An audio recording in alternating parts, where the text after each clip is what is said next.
Let's talk about guilt for a second. It's something we all deal with, right? Well, today we're diving into a text that proposes a really powerful, divine answer to that very problem. We're going to break down this idea of salvation, what it is, how it's supposed to work, and the incredible impact it's said to have on someone's life. So how do you even begin to tackle an idea this big? Well, here's our game plan. First, we'll look at the core problem and the solution it offers. Then, we'll get into the nitty-gritty of how it all works. After that, we'll see it play out with two really different stories, explore its impact on daily life, and wrap up with some practical steps the text suggests. Okay, so first up, to really get the solution, you've got to understand the problem, right? And the text is really clear on this. It frames sin as more than just a simple mistake. It's seen as this fundamental barrier, something so big that it means a truly divine answer. So what is salvation exactly? According to this text, it's a super specific solution. It's designed to tackle three main things. First, that internal weight of guilt we all feel. Second, the external threat of condemnation. And third, that deep spiritual feeling of being separated from God. You know, it's human nature to try and fix things ourselves, isn't it? The text points out that we try to bridge this gap on our own, maybe by doing good deeds, following traditions, or just convincing ourselves we're not that bad. But the core argument here is that all those efforts, well, they just don't get us all the way there. Okay, so if we can't do it on our own, what's the alternative?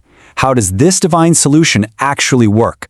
Let's dive into the mechanics of what the source calls redemption and forgiveness. And it all really hinges on this one verse, Colossians 1:14. This is like the cornerstone of the whole idea.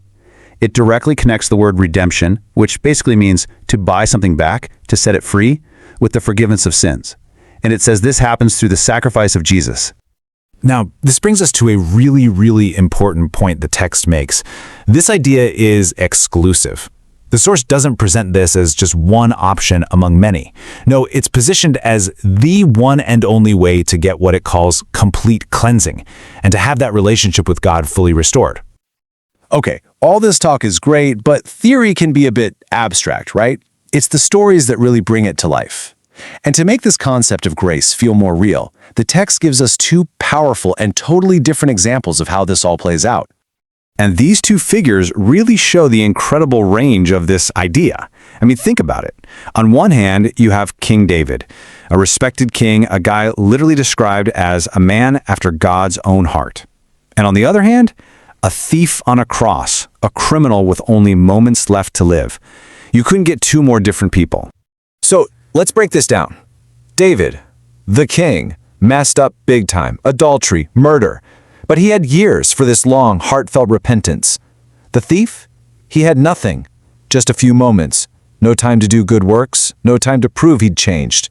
And yet, the text says they both received the very same forgiveness. The point the source is making is huge. This grace has nothing to do with who you are, what you've done, or how much time you have on the clock. Which of course leads to the big question. So what now? I mean, once someone receives this forgiveness, what happens on Monday morning? This source moves right into this, shifting from that one moment in time to the lasting, day-to-day impact on a person's life. And yeah, that's the real test, isn't it? What does this actually look like in the real world? How does it change how you act, how you think, and maybe most importantly, how you treat the people around you? Well, the text lays out a few key results. And the main idea here is that getting forgiveness isn't just something that happens to you. It's not passive. It's supposed to actively change you. It gives you the power to be more gracious to others, it makes you more humble, and it frees you from that constant fear and guilt. The bottom line, the argument is that it's a total transformation of your character, your relationships, and what you care about. All right, so where does all this leave us? Well, the source doesn't just leave you with a bunch of big ideas. It actually boils it all down into a practical, step-by-step guide. Because it's not just about knowing this stuff in your head, it's about actually living it.